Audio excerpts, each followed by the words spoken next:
All right, what I've done now, because we've tried it with the heat and not heat, and we're replacing this item as it is. All right, now we've already broke the inner hub.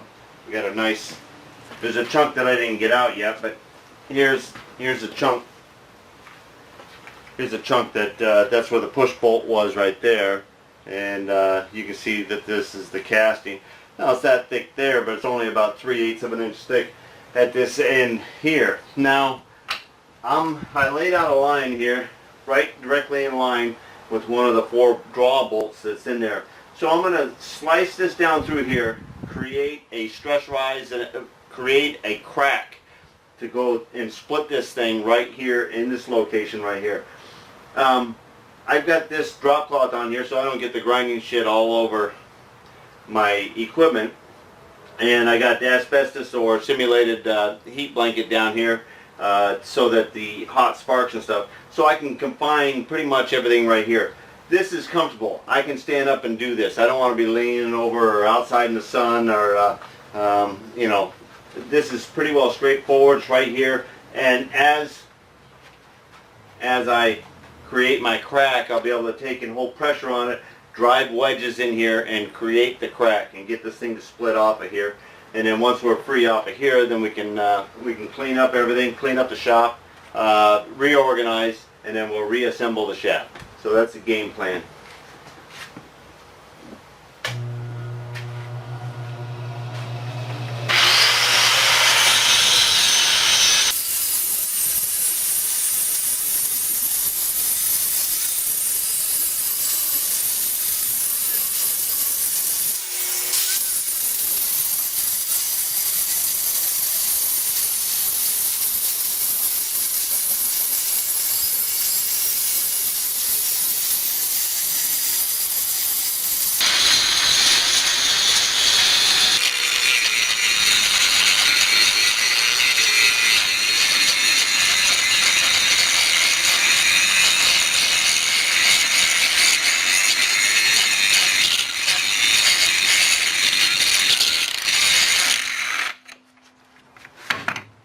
Okay, let me go get a couple wedges, machinist wedges. I'm going to put them in there. I got this down about a 1/2 inch all the way through, and then down to about a 1/4 inch of wall thickness on the back side. That's about as much as these 4.5s will get into there. So I'm going to go ahead and grab my wedges. We'll see what we can do. Alright, these are 5-inch wedges. I get these out of, I think they got them at McMaster Car, and also I think MSC might have them. These are 5-inch. They come in a couple different sizes, alright? And I had a plate in here to keep me from grinding into that. And I think I'm going to put one in this way, and then one in this way here. Let's see if I got one that's a little bit smaller than the other here, or a little slender, so that I can get that in there. Alright.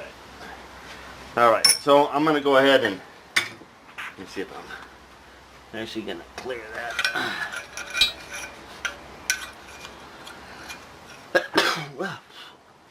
Alright. Alright, what we're going to do is we're going to put one in there, and then I think I'm going to try another pair down here, and we're going to try to get this thing to split on the line here. And with this one here against the butt end here, I should be able to start a crack up here at the top. And if it runs parallel to this, we're hoping that it lines up with that hole and it's able to split right there. It's kind of the game plan. Alright.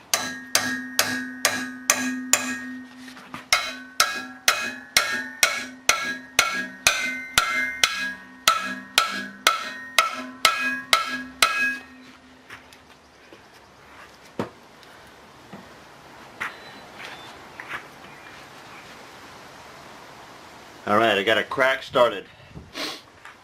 Alright.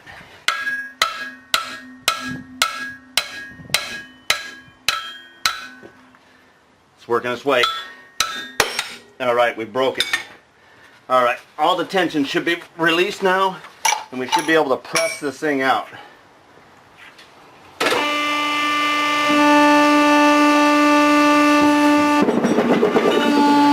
There we go. Alright. It's a long day. Alright, I just wanted to bring you in here close and you can see the crack that I was able to make right down the center.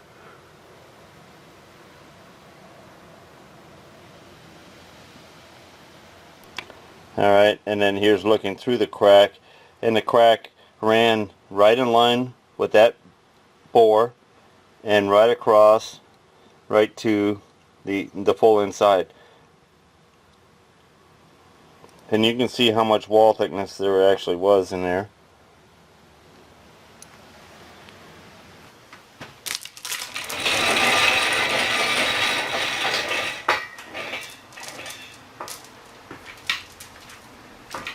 Alright, let's go ahead and we're going to lift this out. We've got a cloth in here that's going to kind of protect the side here. All we want to do is get this over here and then maybe slide this drum on off of here. We might have to re-rig on this, choke it down a little tighter. Let's see what we got here.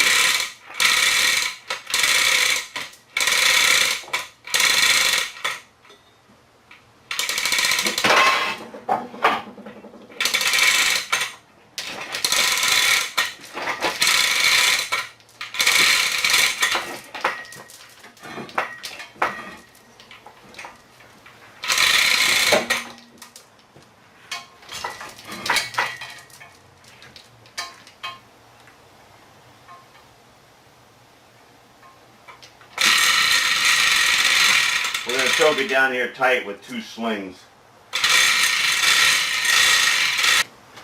Alright, we found that we were going to choke it with 2 straps, but the strap combinations we had weren't enough to get us equal on each side. But we happened to get one down close enough here, and we can get the height here. And the shaft is angled out a little bit, and I think we can get this right on over the top here. And we'll probably have to move or roll this back a little bit. There we go.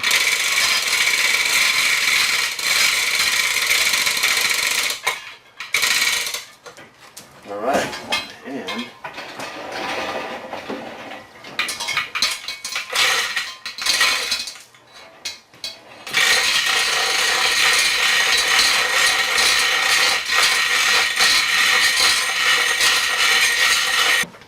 alright, I think we got 2 slings here, and we're going to choke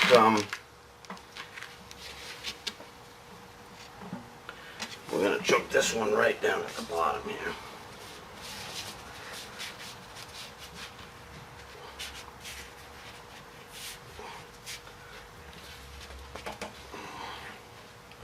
Right there, that should help pick that up. And the other one is going to be choked right here. Actually, I think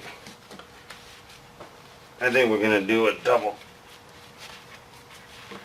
choke like this so that we can get closer. And we're going to tie these with a shackle because I'm going to pull up and let it pivot out of that hole there. Alright.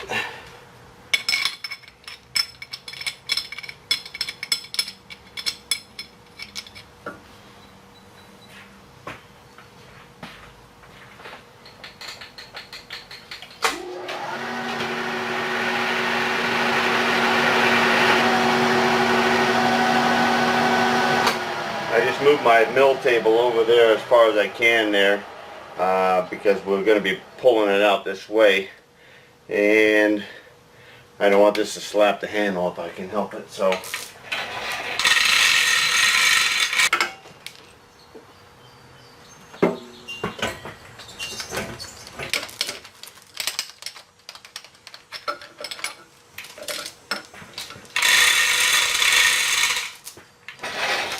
alright, and we have these T-stops here that we can lock there.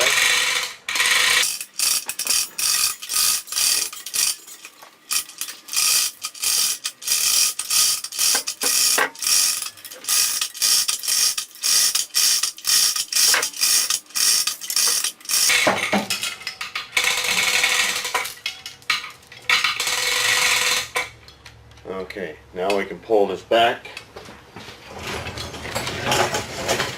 Okay.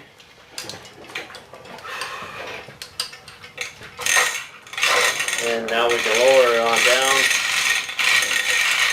And we'll bring her on over to this area here and go ahead and start cleaning her up, and we're going to get this taper lock out of here, off of here. Alright, we got it out here, and that's pretty good. It held it horizontal, and you can see this is the crack side here. This piece didn't break off yet, quite yet. We're going to get this down. We're going to wire wheel both sides here, and then we're going to get this slid after we get its final measurements of its location. And we'll start cleaning up the shaft, getting ready to reassemble all the new components.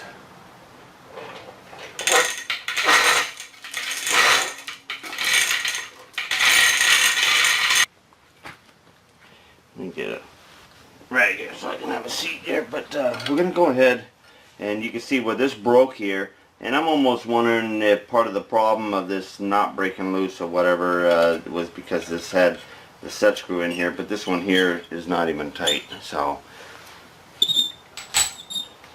I don't know if it was screwed down there or not, or if maybe the breaking this loose actually happened when this chunk came free. But when we pull this off and we look at the bottom side of that set screw, and it was hitting hard there.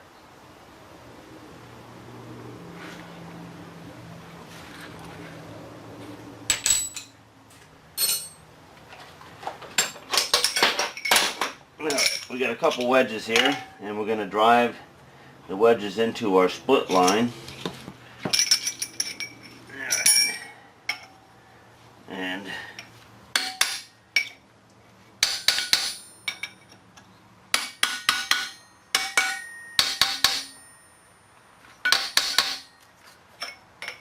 yeah, see, I'm going to come in this way here and this way here.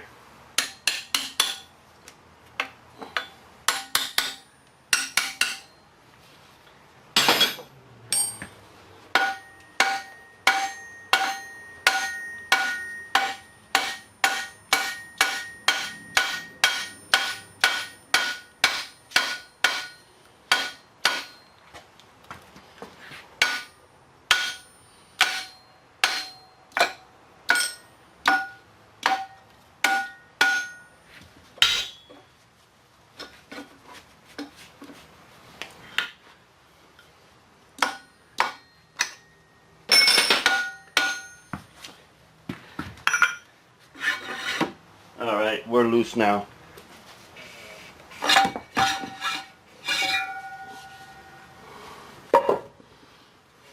Right at the last minute, that piece, that was a clean break too, so she was locked on there good and tight. I'm just going to take a second here, and it's not, I mean, you can see that that was good metal to metal contact. This was good metal to metal contact with the inside. I didn't see anything except for maybe right there is a ding, and then this was clamped down on there. But when you're breaking loose a taper, you're breaking this surface right here, because this surface here is what clamps to this surface here. So this contact on here, I mean, it just shows that it was making good contact all the way around. It does have a little bit of rust that's underneath there, and some of that rust is actually going to help hold it. You know, when rust swells, it becomes a stronger fit. If it has excess torsion and it's only stuck in one pinpointed location, it will come loose. But in this case here, you had so much solid that the rust and moisture that got in between, where it wasn't quite making a tight contact, was swelling with the rust materials. Now, all the way around the rest of this here, it just looks like a really good fit, and it was just on there. So, you know, we pushed it and we did what we could to take it off right.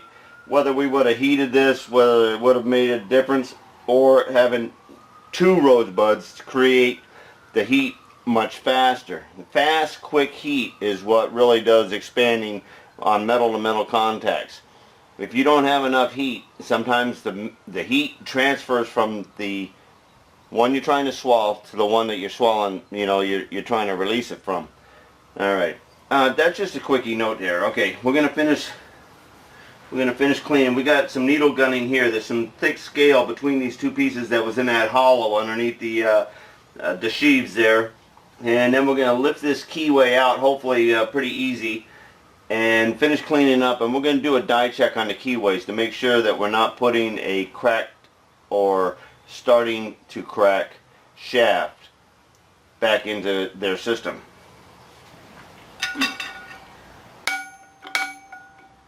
Well, it's slightly moving. You can see that rust popping on there. Okay, you might actually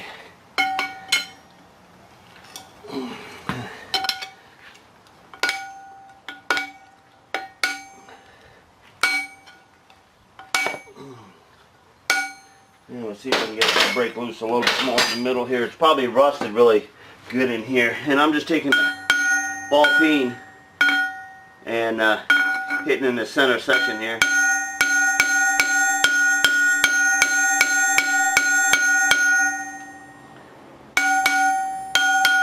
Under both sides here, I'm getting the powder puffing up, so it's got to be in here really tight in that area. It's probably rusted and expanded in that side of that key there. Alright. Let me try to pop.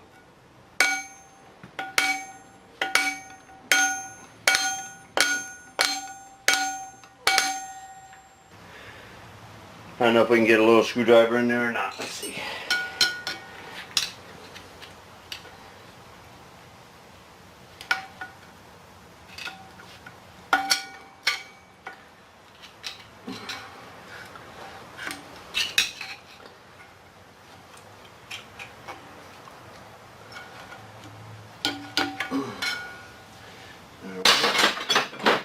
Get the heel bar in here.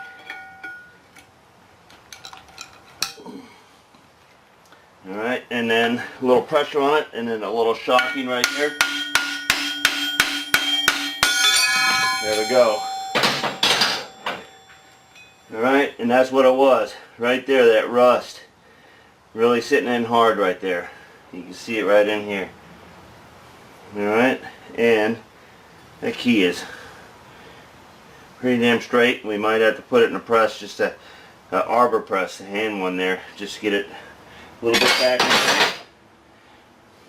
Alright, we're going to wire wheel and clean this up, get it ready for a die check.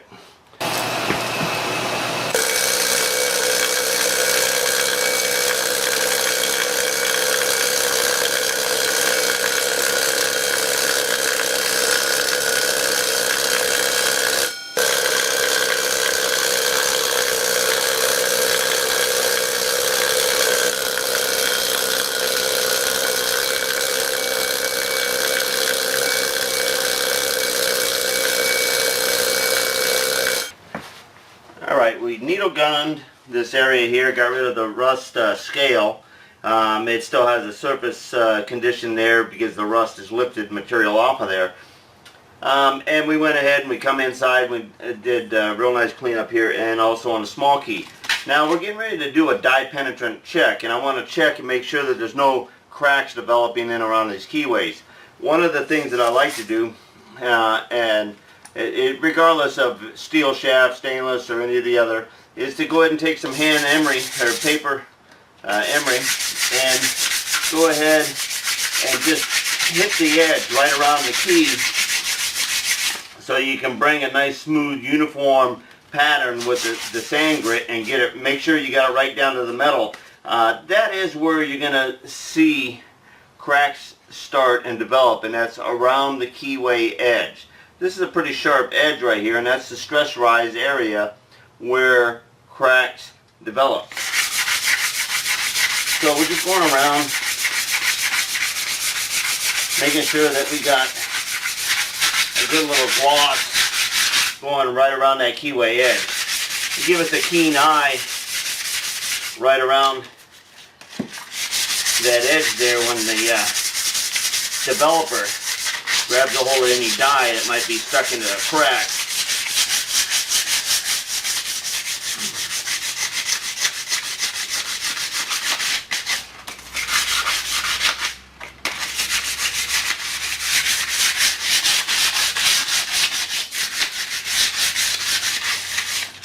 And then a quickie on the inside of the key, both sides. Alright, we'll get the little one out here, and then we're going to blow it off, and then we'll clean it with the cleaner, and then apply the dye, and we'll let it soak. Alright, this is my die penetrant kit, and I've had a couple questions on there. Where can I find it? You know, where do I get it? And this and that. I believe I ordered this kit, I think through MSE or McMaster-Carr, one of the two. But also too, you can just go direct to magnaflux.com, and they probably give you distributors for their product. Now, this is the Spot Check SKL SP1 penetrant, and this is a red dye penetrant. You can see it on the can, and you're going to see it sprayed in a couple minutes here. And so that's the penetrant, and that goes into the crack, and surface tension draws it in. You let this soak in for about 5 to 10 minutes. You can even go 15 minutes. Basically, they give you a set distance. Sometimes I've done a dye penetrant and I see very slight signs of it. Now, this is an oil base, all right? If you're doing a marine shaft and the marine shaft just came out of the water, you are going to want to air compress it, blow dry it, put it out in the sun. You want it to warm up. You need the water to evaporate out of the crack before this will go into the crack. Sometimes you could do a dye check and you're not showing any signs of the red dye coming out of the crack. Every once in a while it might draw out some moisture, and you could tell with a little bit of experience, you can tell that you got moisture coming out of there, but it's not dye, it's not red. And sometimes you got to redo your dye check and you'll get false readings. Alright, just a little tip on that. This is the cleaner, SKCS. Alright, still made, it's a Spot Check kit, still made by Magnaflux. And this is what we're going to spray on to remove any oils to start with on the area that we want to do the dye penetrant. And then also, this is what helps us clean off the red penetrant, but I'm going to show you the special way that you do. You don't just spray this on and clean and wipe, okay? You've got a special technique that's got to go on there. Now, this is the developer. This is the last part of the Spot Check, and this is Spot Check SKD S2 developer, made by Magnaflux.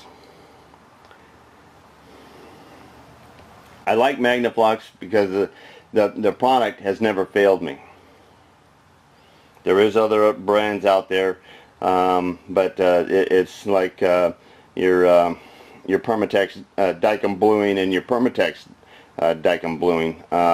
Two different qualities of product there. All right. So anyway, you spray this on, and then it dries, and as it dries, it pulls the oil, the red dye, out of the crack and shows you the crack. Alright, so there's just the basics, and that's what's in the kit. Now I'm going to show you how to use the kit. Alright, first off, we got the cleaner here, and this is the product that is consumed the most in the Spot Check kit, is the cleaner. Because one, you're using it to actually clean your materials, but also two, you're using it to take the excess dye off, and I'll show you the difference there, because and the instructions are on each can, so everybody can really sit down, read the instructions, and within a few episodes or a few practices of dye checking, you can get it down pretty well. All right, direction: as a pre-cleaner, apply test area, wipe and repeat until clean. As a remover, apply to a cloth and then wipe with your cloth. Okay, so when we get ready to clean the penetrant off, and I'll show you at that time, we're not going to just spray this on here and wipe. We got to spray it on the rag and then wipe it. All right. So, and right now I got to go get a clean rag because that's not clean enough. went and got a clean rag here. Now, you just flood your area right here, alright, and flood this area over here, alright, with the cleaner. Alright, and then we're going to wipe with a cloth. And this is removing all the oil. And this stuff evaporates pretty fast also. Like carburetor cleaner and a couple other things there. It's the same type of action. And as it evaporates, it's cutting that oil also. Kind of like alcohol.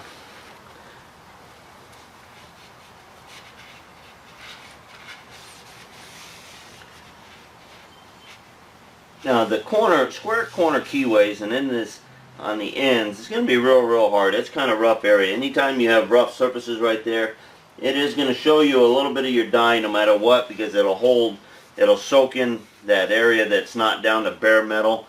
And but I'm going to show you, well, hopefully I don't show you where a crack is, but I will show you the difference or what's not a crack. Alright, we're getting ready to put in or spray the dye. Now dye, this stuff travels all over the place, okay? I use these for backups so that the overspray and the drip doesn't get stuck. This dye goes a long way, alright? So, and cardboard really kind of soaks it up and also keeps it from going anywhere else. Alright, we got the dye. And you just apply it just to inside the key and all the way around the outside edge. That's all. That's the area it's going to crack, if it's going to crack, because that's the stress rise area of a shaft.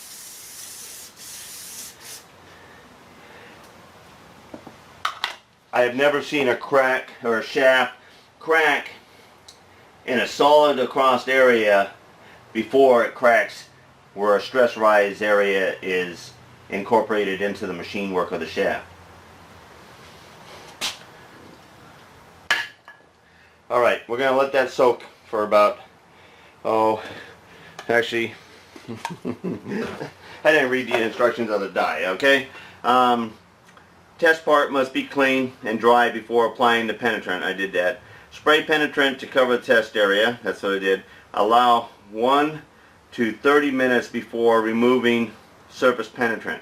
Okay, there's a large variety or large time period there that they're giving you, and basically if there is a crack, leave it on there long enough for it to soak in and find the cavity to get to that would show you the crack.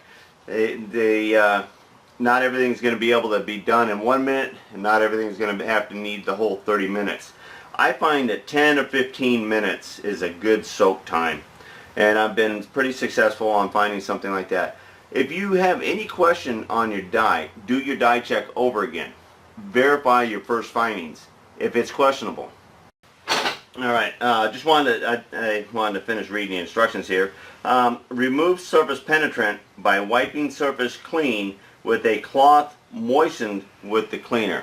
Alright, so when it comes time to wipe this off and clean this up here, we're going to be wiping the loose stuff off with a rag, and then we're going to be taking a clean rag, spraying the cleaner onto the rag, and then wiping the dye off. Alright, we're going to go ahead and we're going to, it's been, I don't know, 10-15 minutes, and long enough. We're satisfied that it's soaked in there long enough, and we're wiping the shaft down.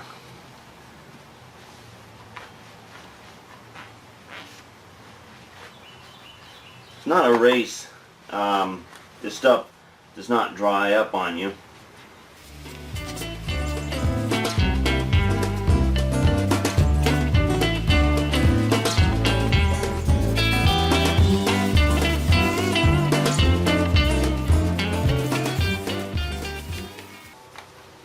Now all these dark areas, you see a little bit of bleeding coming out of those probably, but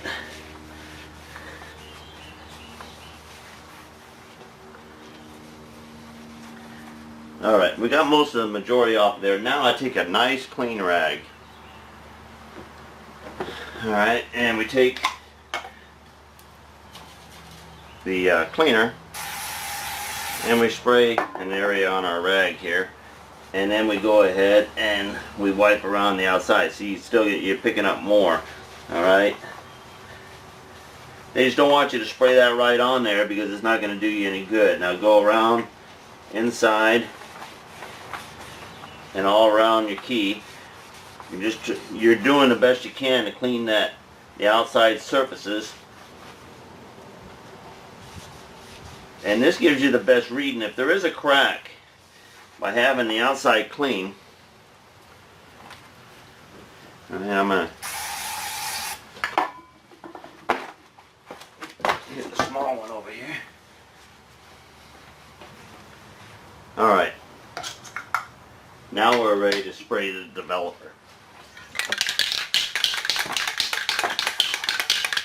Now the developer says shake well, hold can 20 to 30 centimeters from the area to be inspected, and spray thin even film on part. Recommended developing time 5 to 15 minutes for use with visible or fluorescent penetrant materials after penetrant removal. And we've done all of that. Now 5 to 10 minutes. The humidity in the air judges how long you actually wait. And I also like to free spray just a little bit before I actually do start spraying.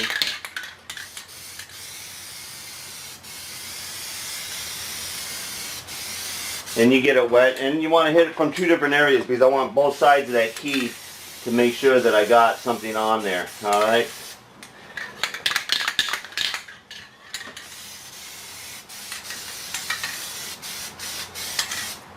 Just enough. More is not better in this case. It's like welding. Some welders think more is better. More is not always better.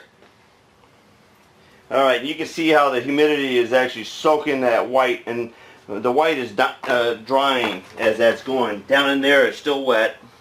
Alright, there's a little spot that some dye was in, so you can see that. But it's not a crack. And hopefully we're going to get lucky and we don't see any cracks on this thing. Now if you didn't wipe with the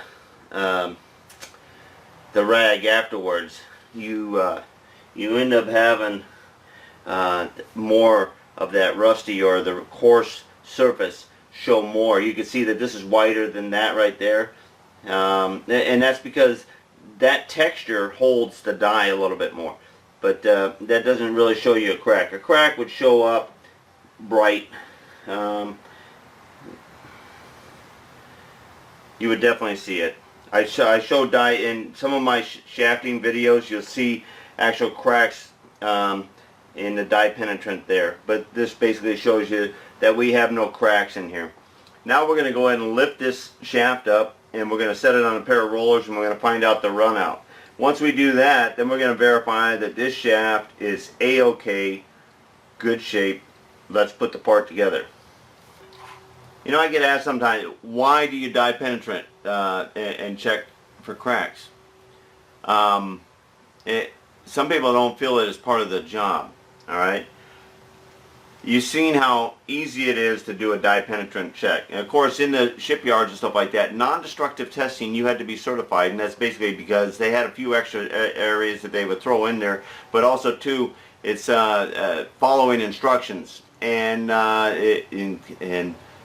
being certified that you can follow instructions is the most part. Die checking a shaft is so easy, and why wouldn't you want to do it for your customer? You're looking out for your customer is your bread and butter, all right, and saving him from another mishap or a mishap with the project that you're working on is vital for your own relationship with that customer. All right, you know, you want to build good. You know, people ask, hey, the work has left this area or this or that. It's because you know, it's people are looking for quality at a reasonable price, and you know, there's no extra charge for doing a die penetrant check like this for a job of this magnitude, and ensuring the customer does not have a faulty shaft going back in on his job. Now, if you do this, make it a regular practice, okay? Don't say you did and you didn't, okay? Because if this shaft was to crack after the customer had it back in, after you didn't die check it, you can look at a crack and you can already see that it was cracked slightly before the finishing crack. Cracks happen over a time period, and the crack ages as it grows. You could have a partial little crack, a 1/4 inch long right here, and then it may not continue until another 6 months down the road. When it continues, that fresh break is a clean or clear break, okay? Like this break right here. When that flange snapped, that's all 100% brand new, clean break, okay? Now, if this had a crack in it, part of that, or however far back that would be stained darker, like the material that's out here. Maybe not quite as dark, but it would be darker. It happens almost like rings of age in a tree, and you can see that in a crack. Alright? So don't ever say that you did a die check without doing a die check. Alright? Just a tip. Just save your ass there.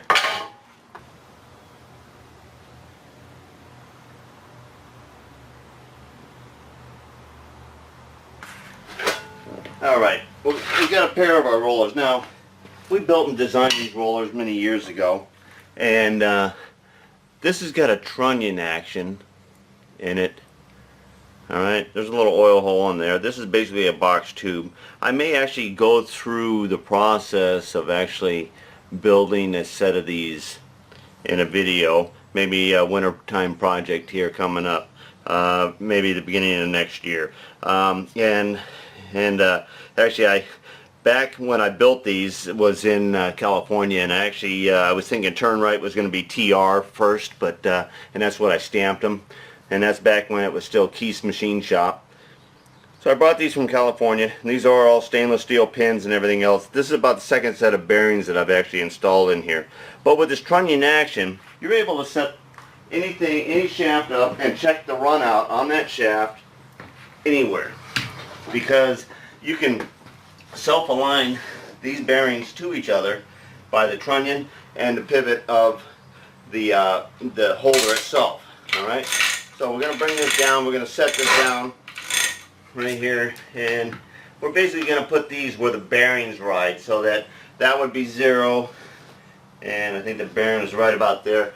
So where the rollers are, they are considered 0. Everything else will be run out in relationship to that. Alright, now I think I'm going to bring this past your vision that way. Okay. Now, I like to take my mallet here and I stare down, and I just adjust these to where they're roughly 90 degrees.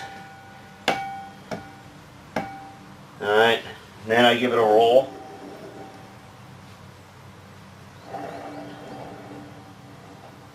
Just that amount of key balances or weighs out that shaft, so it'll always come up to that position. That's all right. All right. Now, what I did is this is my very first push button Starrett mag base, and it's frozen in the on position. And I made a plate to hold this, and I put 3 little spot welds on there, and then just kind of touch it. When you're on glass smooth surfaces, 3 points self-align themselves and the thing doesn't rock. So that's kind of why I did that. Alright, now we'll just adjust this, and I use this outside for heat straightening, and it gets wet and moisture and things like that. So it's a little firm here. Alright, and set it up here where I'm not over a keyway to start with. Alright.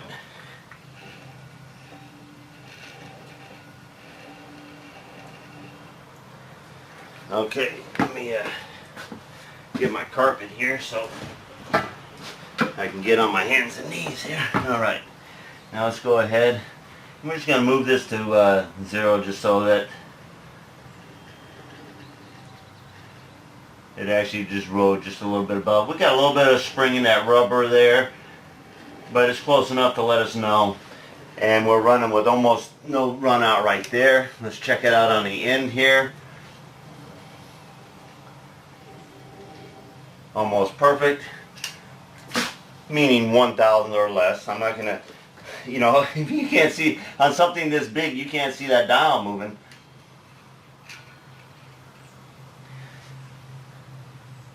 Now I'm not gonna let this free roll because it's got the key on it. But I'm gonna go here, and of course this is rocking a little bit. I say uneven surfaces is okay with the rollers. When you got rubber mats there, they do tend to jiggle and flux. Alright, I got, of course this is worn out rusty surface right here.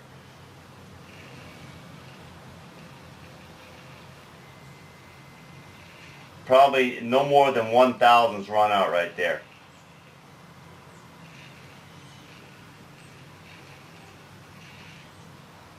Let's see if we can zoom you in on that.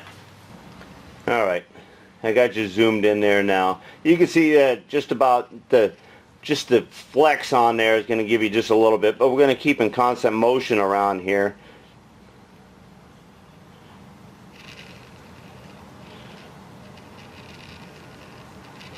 Alright, so we're 1,000 or less in that run out. There's a little bit of fluctuating. I can actually, you know, I can jiggle it around. We're on rubber mats, alright, but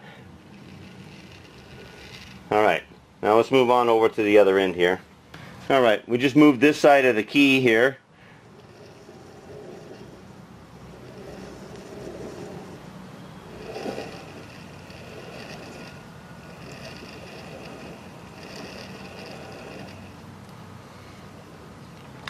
Alright, now let's go out to the coupling end here.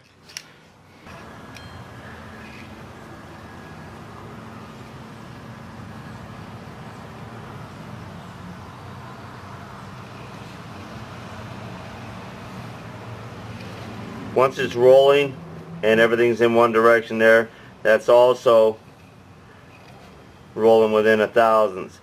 The weight, the weight and the rubber, I can sit here and jiggle this thing, all right? So I'm just trying to move it as gentle as I can.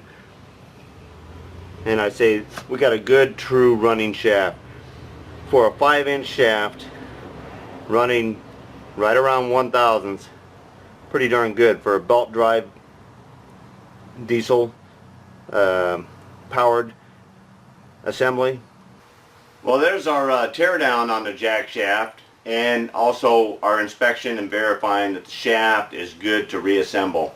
Alright, stay tuned for the reassembling of the Jackshaft. Let's get her done.